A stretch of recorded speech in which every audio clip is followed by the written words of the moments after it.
and welcome to Hashtag Toe to Toe. My name is Leanne Johnson-Arnison and I am joined as always by Spencer Fearon and former world middleweight champion Darren Barker. Darren, thanks for coming in. Thanks for having us. How are you? Good. Always a pleasure to be here. We'll get started. So, Gaz Rich at Gritchboy, how will Dazzler's new gym be different from all the others out there? Gaz, good question. Well, my gym is different because, and you actually picked up on it, it is elite level training for all comers. So anyone can come along, and the difference between us is all our coaches have boxed in the past or they're current boxers. So they've been there, they've done it. So you're getting top elite level training, which you can't get at other gyms. Whereabouts is it based? Aldgate, in the City of London. Okay. Norman Barton at NC Barton. Some big domestic £160 matchups didn't happen for you, Darren. Who did you want the most and why? I would say, and it wasn't because I get on with him well when we was fighting and I do now, and it was Matthew Macklin. And the reason being is because he was #1 in the division for a long time in the country, and the fight between me and him was supposed to get it was made a couple of times, and it fell through for injuries on both parts, and it never happened. So it was a fight, I guess. Looking back, I would have liked that one, I guess. I would have liked to see you maybe with Andy Lee. I would have liked revenge. Andy beat me in the amateurs, amateurs. in the Europeans. So that would have been one, but I just think the one because it was slated twice and it didn't happen. Matthew Macklin. Paul Merrifield at MEZ 1996. Kovalev Ward 2. How do you see it going this time? I see a Ward points win again, but I think a bit wider this time. I just think he's just a superior boxer, and I think he's got another level. I think he can perform better and get it right this time and win by a wider margin. I think. I don't know what you think. Yeah, I'm 100% on Andre Ward. I thought Andre Ward won the last fight. I had it 115, 113, even though he got knocked down. But you can see the things that Andre Ward does. He's very, very clever. And not only that, but as he was over here recently, he's a very calculated individual. So he wouldn't have taken the rematch if he thought like, you know what I mean, I don't think I can beat this guy. I think he knows what he has to do this time. And if he sticks to the game plan, which I think last time he deviated from it, hence why he got knocked over, he'll win comprehensively, and it will be wide. It'll be very, very wide this time. He knows what he's doing. He's very, very calculated individual, very, very smart man, and he's got skills in abundance. He's the best pound for pound out there in a minute. I think it's out of him and Lomachenko. I think maybe Lomachenko to me has impressed me greatly, but I would say because of the time that he's been in, plus beating good guys, Carl Froch. He's beaten so many good guys right throughout the span of his career. Then I would slightly favour him to be the best pound for pound fighter. Darren Jones at D Jones 211. There are rumours that Nathan Cleverly will fight Badu Jack. Your thoughts and predictions, Darren? I like the idea of it. I mean, one thing with Jack, obviously he's moving up from super middleweight, but he's massive. He's a big guy. He's a big super middleweight, so I think he'll fit into like every heavyweight division quite comfortably.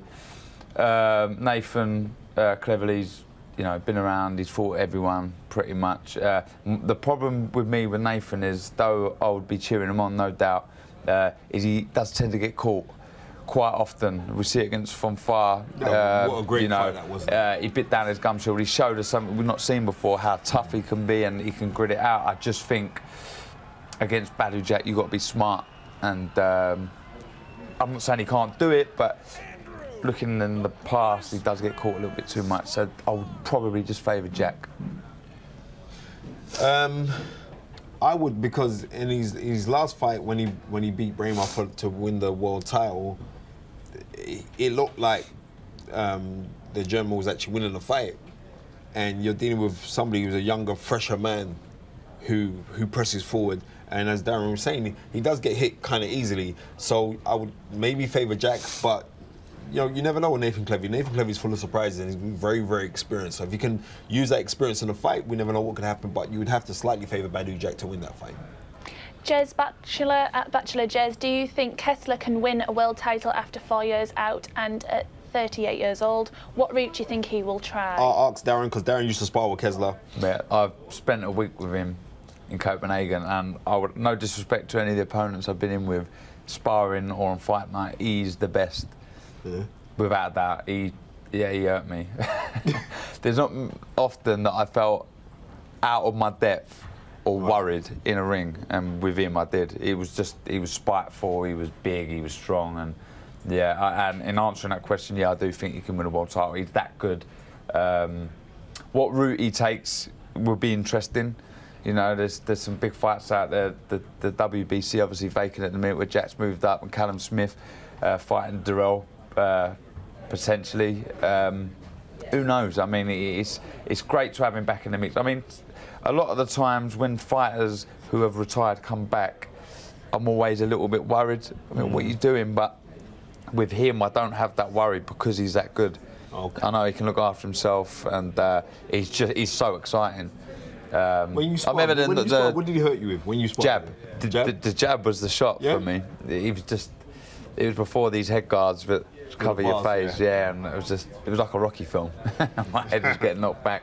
But he's a great fighter, and I was about to say, I remember the knockout against Alan Green. Oh, horrible! I mean, ridiculous knockout. He punched, he carried power, and good to see him back. Boxing Brits at Boxing Brits 1, do you think we've missed out on Tyson Fury's prime over his spells of inactivity? Yes. We have 100%. It's sad. Tyson Fury, you just had, a year and a half ago now, you had the greatest win, which should be greatly celebrated by everyone in this country, and then you've been inactive. That's so sad, because as far as I'm concerned, that was your prime. Oh, 100%. But what I will say with him, I don't think he'll ever hit his prime again. But if he can get the weight off, get active, get a few fights behind his belt, and I think he can get somewhere near his prime. I think he can do that. You know, he can mix it with the best, and one thing about Tyson Fury, he's so confident in his ability, and I'm sure with a bit of momentum behind him, 2-3 fights, we can get somewhere near it. But I think we have just missed out on his prime. And also, if you look on someone like Tyson Fury, he is just a fighting individual. We saw him recently sparring with this new kid, Dubois, moving around, and his belly's all hot and stuff like that. No, it doesn't matter. Yeah, a little bit, right? No, but he's better looking than me. And he can see that Tyson Fury's just a fighting person. Like, he'll just get in there and have it anyway, so it doesn't make no difference. If he can get down to fighting weight, fingers crossed he can recapture some of his glorious past. Ben at Ben 150, when are we going to see AJ and Fury get in the ring? Well, again, it's about Fury getting the weight off, getting fit, getting a few fights behind him. He can't go straight in there. We know that's impossible. If he can get a couple of fights, 2-3, and I would love to see that fight. It'd be interesting, and I think as much as the fight would be interesting, I think the build-up would be just as interesting. We know what Tyson Fury's like, and it would just be great viewing from the moment the fight got signed to that fight itself. I think it would be brilliant. Spencer? When you're dealing with somebody like a Tyson Fury, it's whether he comes back or not. We don't know. He could dine out for the rest. Listen, I retired undefeated heavyweight champion of the world, and I was unbeaten. He could retire on that, right? And you can understand that. Also, he's not a guy that's actually driven by money. Everybody likes a few quid. I mean, Darren, give me some money, man. Right? Everyone likes a few quid, but he's not driven by that.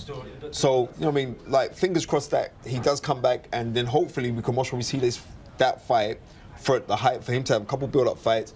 That fight happened this time next year, and it would be fantastic for global boxing, but be great for British boxing.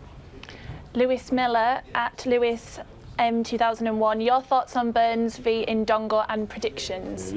Tough fight. I mean, we don't know much about Ndongo. He's only had that one. Southpaw, long, gangly, can punch a bit. Troyanovsky, the Russian he beat. That put him on the map for the IBF. That put him on the map. Yeah. But other than that, he's not fought out of Namibia. And he's never. And if you look, Namibia hasn't got a great cacophony of fighters there, because boxing is not that big in that country. You know what I mean? It's a small African country where he's just managed to come out there. I've watched a couple of his fights earlier to the Troyanovsky fight, and he wasn't really that impressive. Ricky Burns has the style to beat this guy. is whether or not Ricky Burns has still got it in the tank, and I think he has, because I think he's been rejuvenated now. Yeah, well, he's down. World champion, he's up there. He's down there with Tony Sims, my old trainer, and like Tony, one great trait that Tony has, he gets the best out of people, and he's got the best out of Ricky, and he's down at the gym, he's training hard, he's got all the youngsters around him, Ahara, Martin Ward, Ted Cheeseman, loads of them down there, so pulling him along, Conor Benn as well, and he, like you say, he's rejuvenated, he's full of confidence, and I just think in this fight he may have to weather an early storm, an early onslaught, but then I think he'll get back to his boxing, pressure fighting, and out jab him and outwork him for a points win. Right? Yeah. Right, the fight's in Scotland. Indongo's flying. Remember, I know for a fact, apart from Indongo fighting Tronovsky for the world title, he has never travelled outside of his native hometown. He's going to come to, and it's totally different. When you're fighting Eastern European countries compared to when you're fighting in Great Britain, the fans here are so passionate. I remember, like, your old trainer was saying, like, up in Scotland, like, Ricky Burns is like David Beckham up there. It's mad. Yeah.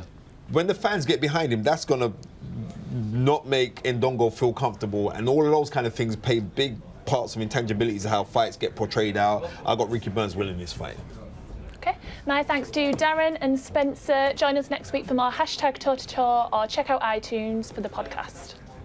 Enjoy Sky Sports Live on all screens, on the go, and the best bits on demand.